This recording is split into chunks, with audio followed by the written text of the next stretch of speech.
నమస్తే, నేను మీ అశ్విని కుమార్. మొత్తానికి బంగ్లాదేశ్ బగ్గుమంది, అగ్గి రాజేసింది.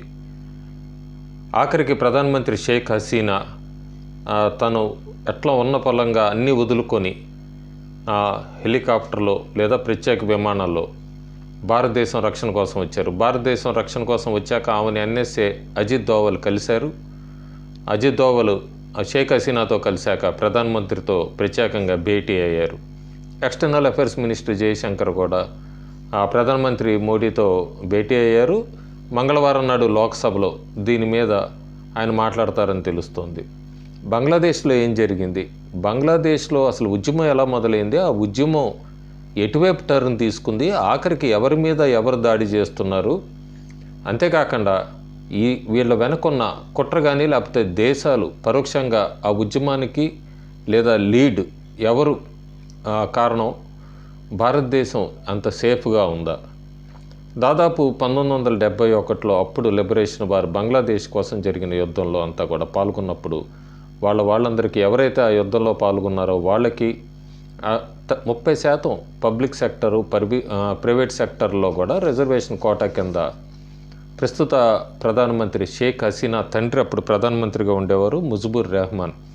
ఆయన ఈ కోటాని 1972లో ప్రవేశపెట్టారు, దాదాపు 30% రిజర్వేషను. అయితే అప్పటి నుంచి అంత బాగానే ఉంది. 2018లో మాత్రం విద్యార్థులు ప్రొటెస్ట్ మొదలుపెట్టారు. ఈ రిజర్వేషన్స్ అన్నీ కూడా కోటా తీసేయాలంటూ కూడా. అంతేకాకుండా అప్పుడు బంగ్లాదేశ్ గవర్నరు, అప్పుడు ప్రధానమంత్రిగా ఉన్న షేక్ హసీనా ఆ కోటాని రద్దు చేయాల్సి వచ్చింది, తీసివేయాల్సి వచ్చింది. తర్వాత హైకోర్టు జూన్ 2024లో హైకోర్టు మళ్ళీ లేదు, ఆ కోటా నడపాల్సిందే అంటూ చెప్పి తీర్పు ఇచ్చినప్పుడు ఆ తీర్పు ఇవ్వటమే కాకుండా ఆ పిటిషన్ వేసిన వాళ్ళందరికీ కూడా వాళ్ళ బంధువులకి, అట్లాగే థర్డ్ జనరేషను అంటే పిల్లలకి, ఆ 71లో యుద్ధంలో పాల్గొన్న వాళ్ళ పిల్లలకి, ఆ తర్వాత కూడా గ్రాండ్ చిల్డ్రన్కి, వీళ్ళకి కూడా ఆ రిజర్వేషన్ కోటా ఉండాలి, దాదాపు 56% వరకు ఉండాలంటే కూడా హైకోర్టు తీర్పు ఇచ్చింది.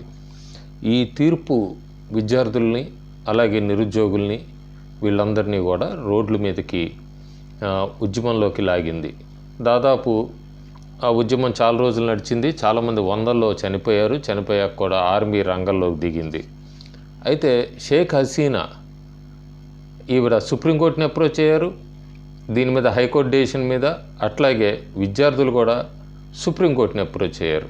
ఇక్కడ మనం చాలా గమనించాల్సిన విషయం ఉంది. దాదాపు 300 స్థానాలు ఉన్న బంగ్లాదేశ్లో 224 స్థానాలు గెలుచుకొని షేక్ హసీనా ప్రధానమంత్రి కంటిన్యూగా 4వసారి అయ్యారు. ఈ 4వసారి అయ్యాక కూడా కొన్ని మార్పులు జరిగినాయి. ఆ మార్పులు ఏదో చెప్పడానికి ముందు ఇక్కడ షేక్ హసీనా కూడా హైకోర్టు డెసిషన్ మీద సుప్రీంకోర్టులో చేరారు, సుప్రీంకోర్టుని రీచ్ అయ్యారు. ఉద్యమాలు చేస్తున్న స్టూడెంట్స్ కూడా వాళ్ళు కూడా పిటిషన్ ఏమైతే షేక్ హసీనా హైకోర్టు మీద వేసిందో విద్యార్థులు కూడా దాని మీద ప్రొటెస్ట్ చేసుకుంటూ సుప్రీంకోర్టులో పిటిషన్ ఫైల్ చేశారు. అయితే సుప్రీంకోర్టు దాదాపు అట్లా కాదు, 93% వరకు కూడా ప్రస్తుతం మెరిట్ బేస్ మీద ఇవ్వండి, 7% వరకే ఆ కోట, 56% కాదు, కేవలం 7%. వాళ్ళు అప్పుడు 71లో పాల్గొన్న వాళ్ళందరికీ కూడా 7% ఇవ్వండి, మిగతా 93% మాత్రం కోటా మెరిట్ మీద ఇవ్వండి అంటూ కూడా తీర్పు ఇచ్చింది. అయినా కూడా ఎక్కడ అసలు టర్న్ తీసుకుంది, ఆల్మోస్ట్ దీన్ని మనం భారతదేశంలో ఫామ్ లాస్ వచ్చినప్పుడు ఫార్మర్స్ ప్రొటెస్ట్ ఫామ్ లాస్ మీద ఎట్లా చేస్తారో సేమ్గానే విద్యార్థులు కూడా సుప్రీంకోర్టు తీర్పు ఇచ్చిన ఇక్కడ ఫామ్ లాస్ని ప్రభుత్వం రిపెల్ చేసుకున్నా కూడా, వెనక్కి తీసుకున్నా కూడా ఉద్యమాలు జరుగుతూనే ఉన్నాయి. ఇప్పటికీ కూడా ఉద్యమాలు చేస్తూనే ఉన్నారు. హర్యానా నుంచి రైతులు దాదాపు ఢిల్లీ వైపు మరీ ఇంకోసారి ఉద్యమం మొదలు పెట్టబోతారని తెలుస్తోంది. అక్కడ బంగ్లాదేశ్లో సుప్రీంకోర్టులో ఇద్దరూ ఒకే విషయం మీద వాదనలు, ఒకే విషయం మీద పిటిషన్ ఫైల్ చేశారు. సుప్రీంకోర్టు వాళ్ళని శాంతపరచడానికి ఓకే 93% ఆ మెరిట్ బేస్ మీద 7%, దాదాపు ఇదివరకు 30% ఉన్నదాన్ని 7%కే తీసుకొచ్చింది. అయినా కూడా ఎక్కడ విద్యార్థులు శాంతించకుండా వీళ్ళందరూ ఏం చేశారు, ఎవరు విద్యార్థులు అన్నది కూడా మనకు అక్కడ క్లియర్గా బంగ్లాదేశ్ నుంచి అందుతున్న వార్తలు అయితే ఎలక్ట్రానిక్ ప్రింట్ మీడియా లేదా ఇప్పుడు సోషల్ మీడియా చాలా ఫాస్ట్గా ఉంది. ఈ విద్యార్థుల్లో కలిసిపోయారు. చాలామంది పాకిస్తాన్కి సంబంధించిన వాళ్ళు లేదా ఒక వర్గానికి సంబంధించిన వాళ్ళు. ఎక్కడ మనకి విద్యార్థి లోకం అనేది అయితే దాదాపు అల్లర్లు మోకల్లో 15-20% కనబడుతుంది. మిగతా అంతా కూడా ఇదే అవకాశంగా తీసుకొని అల్లరి మోకలు రెచ్చిపోయారు. ఆఖరికి ఆగస్టు 5వ తారీఖు షేక్ హసీనా రిజైన్ చేయాల్సి వచ్చింది. రిజైన్ చేసేసాక బంగ్లాదేశ్ ఆర్మీ ఆధీనంలో తీసుకుంది. షేక్ హసీనా తనకి స్నేహహస్తం ఎప్పటి నుంచో అందిస్తున్న భారతదేశానికి వచ్చి చేరుకున్నారు. ఇప్పుడు దీన్ని మనం చాలా కోణాల్లో చూడాలి, చాలా విషయాల్లో కూడా చూడాలి. ఎందుకంటే ఇదే సమయంలో ఇప్పుడు భారతదేశంలో వక్ఫ్ యాక్ట్ అమెండ్మెంట్ బిల్లు రాబోతోంది.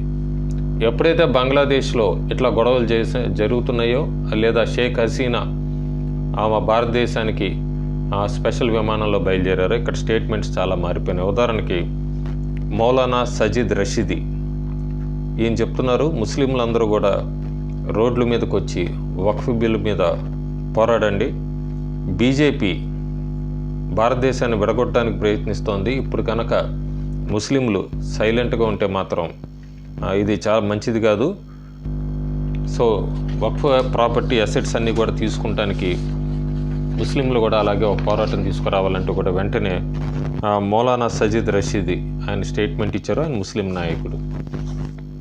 ఇప్పుడు బంగ్లాదేశ్ లాగే భారతదేశంలో కూడా అల్లర్లు ఏమైనా జరగచ్చా? భారతదేశం ఎంతవరకు వాటిని తట్టుకోగలదు? ప్రస్తుతానికి వెస్ట్ బెంగాల్లో అయితే బీజేపీ నాయకుడు సువేందు అధికారి అయితే దాదాపు కొన్ని రోజుల్లో 1 కోటి మంది హిందూస్ రెఫ్యూజీస్ కింద వస్తారు వెస్ట్ బెంగాల్కి, బంగ్లాదేశ్ని వదిలేసి వస్తారు. సో రెడీగా ఉండండి సిఏ ఇవన్నీ అంటూ కూడా ఆయన అప్పుడే ఒక సంచలనాత్మక ప్రకటన చేశారు. ఈ బంగ్లాదేశ్లో విద్యార్థుల ప్రొటెస్ట్ నుంచి తీసుకున్న టర్న్ హిందూస్ మీద అటాక్ కింద మారిపోయింది. హిందూస్ జీనోసైడ్ కింద హిందువులకు సంబంధించిన దేవాలయాల మీద, హిందువులకు సంబంధించిన ఆస్తుల మీద, హిందూ మహిళల మీద దాడి టర్న్ తీసుకుంది ఈ బంగ్లాదేశ్ హింస. సో దీని వెనక క్లియర్గా అర్థమవుతుంది ఏ దేశాలు వాళ్ళని ప్రేరేపిస్తున్నాయి, వెనకుండి ఎవరు నడిపిస్తున్నారు అన్నది. బహుశా ఎన్నికల ముందు తీసుకుంటే కనుక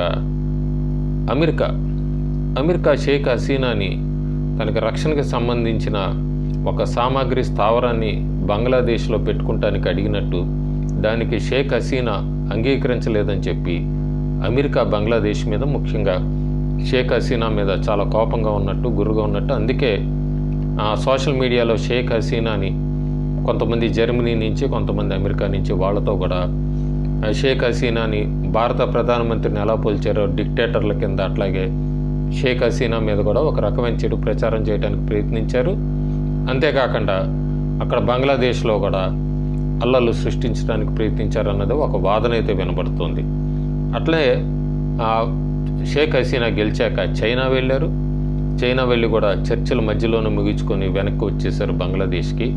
సో పొరుగు దేశాలు అటు అమెరికా, చైనా ఈ రెండు కూడా బంగ్లాదేశ్కి, ముఖ్యంగా షేక్ హసీనాకి శత్రు దేశాలైన అన్న ఒక వాదన కూడా వినబడుతుంది. వాళ్ళ హస్తం కూడా వీటి వెనక ఉందా అన్న కోణంలో కూడా చాలామంది విచారిస్తున్నారు, ఆలోచిస్తున్నారు కూడా. అయితే ఇక్కడ మనం ఇంకొక కంపారిజన్ కూడా వస్తుంది.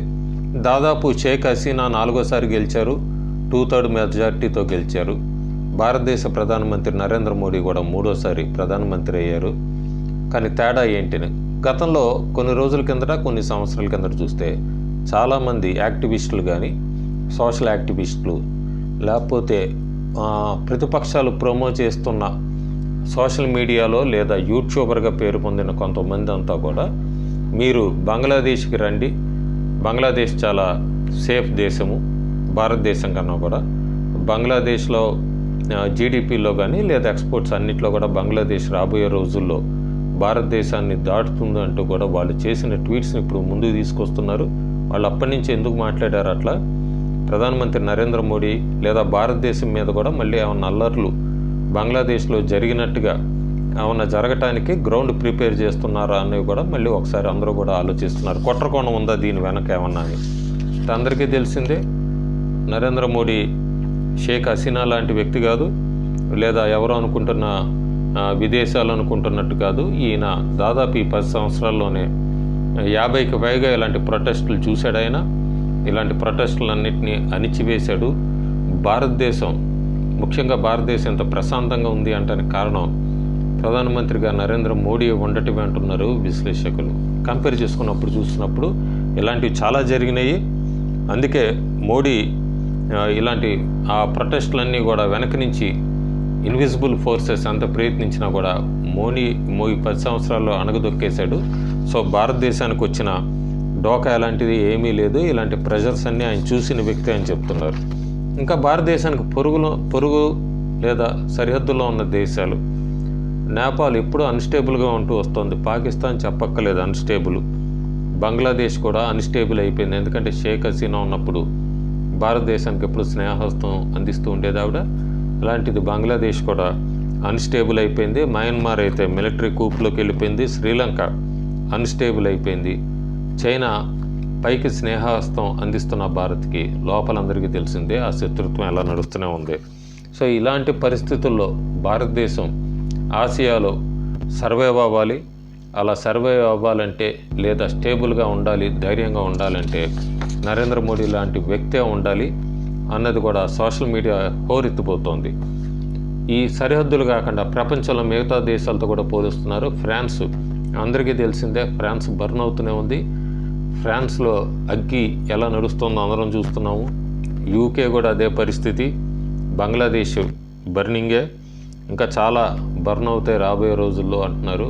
కానీ ఇండియా చాలా సేఫ్ అంటున్నారు, సెక్యూర్ అంటున్నారు, స్టేబుల్ అంటున్నారు. దీనికంతటి కూడా గత 10 సంవత్సరాలుగా స్టేబుల్ గవర్నమెంట్ ఉండటం, ఒక గట్టి వ్యక్తి ప్రధానమంత్రిగా ఉండటం కూడా భారతదేశానికి కలిసి వచ్చింది అంటున్నారు. మనకి ఇంకా పక్కన ఇండియాకి ఇంకా మిత్ర దేశాల కింద ఉండొచ్చు. భూటాను, మారిషస్, సైచెల్లస్ ఇవన్నీ కూడా స్టేబుల్గా ఉండొచ్చు. ఇందాక ఎవరెవరు స్టేబుల్ కాదో చెప్పాను. ఇప్పుడు స్టేబుల్గా ఉండేవైతే భూటాను, మారిషస్, సైచెల్లస్. ఇంకా ఆఫ్ఘనిస్తాను, మాల్దీవ్స్, మయన్మార్, పాకిస్తాన్ ఇవన్నీ వదులుకోవచ్చు. నేపాల్, శ్రీలంక ఎప్పుడు మనం చెప్పలేమన్నదే అనుకున్నాం. ఇక్కడ చాలా ఇంపార్టెంట్, ఈ సోషల్ మీడియాలో ట్రెండ్ అవుతున్నప్పుడే ఇంకొక గ్రూపు, ఆ గ్రూపు భారతదేశంలో అప్పుడే హింసని చెలరేగటానికి సాంఘిక మాధ్యమాలు సోషల్ మీడియాని బాగా ఉపయోగించుకుంటున్నాయి. ట్వీట్లో అందులో పేర్లు మార్చి మరీ చెప్తున్నారు. దీని పట్ల భారతదేశ ప్రజలు చాలా అలర్ట్గా ఉండాలి, జాగ్రత్తగా ఉండాలి. ఖచ్చితంగా ఇది పరీక్ష సమయమే. వాళ్ళు ఏం చెప్తున్నారంటే never take absolute power for granted అని ఒకళ్ళు ట్వీట్ చేయగానే కింద రిప్లై, మేము దాదాపు 20 నుంచి 30 కోట్ల మంది జనాభా ఉన్నాం. మేము ఇంకొక 20 నుంచి 30 కోట్ల మంది నాన్ సంఘీ హిందూస్ ఉన్నారు. సో మేము ఈ డెవలప్మెంట్లు ఇవన్నీ అని చెప్పి విరక్తి పుట్టాము. మేమందరం కూడా బంగ్లాదేశ్ లాగా రోడ్ల మీదకి రావాలి. మనమందరం కూడా వచ్చి ఇండియాను కూడా షేక్ మొడీనా అండ్ గ్యాంగ్ లాగా మనం కూడా చేయాలి వీళ్ళందరినీ అన్నది. అంటే ఇది ఖచ్చితంగా భారతదేశంలో ఉన్నవాళ్ళు చేస్తున్నది కాదు. మన విదేశీ శక్తులన్నీ కూడా కుట్ర పన్నుతున్నాయి భారతదేశం మీద. భారతదేశ ప్రజలు ఇట్లా సోషల్ మీడియాలో సాంఘిక మాధ్యమాల్లో వస్తున్న వాటికి రెచ్చిపోయి ఆవేశానికి లోనయ్యి దయచేసి మీరు మీ జీవితాలను పాడు చేసుకోవద్దు, రోడ్ల మీదకి వచ్చి భారతదేశ భవిష్యత్తుని పాడు చేసుకోవద్దు. ఎందుకంటే ఇది ఎక్కడో పొరుగున బంగ్లాదేశ్లో జరిగిందో పాకిస్తాన్లో జరిగిందంటే అక్కడ ఉన్న గవర్నమెంట్ వేరు, అక్కడ ప్రధానమంత్రులు వేరు. ఇక్కడ ఉన్న గవర్నమెంటు చాలా స్ట్రాంగ్ గవర్నమెంటు. ఇలాంటి వాటిని ఆదిలోనే మొగ్గలోనే తుంచేస్తుంది. దయచేసి సోషల్ మీడియాలో ఇలాంటివి నమ్మి మీ జీవితాలను పాటు చేసుకుని రోడ్ల మీదకు వచ్చి మీ జీవితంతో పాటు బంగారు భవిష్యత్తు బాటలో అడుగు వేస్తున్న భారతదేశాన్ని భవిష్యత్తును కూడా అల్లకల్లోలం చేయడానికి ప్రయత్నించొద్దు. Thank you.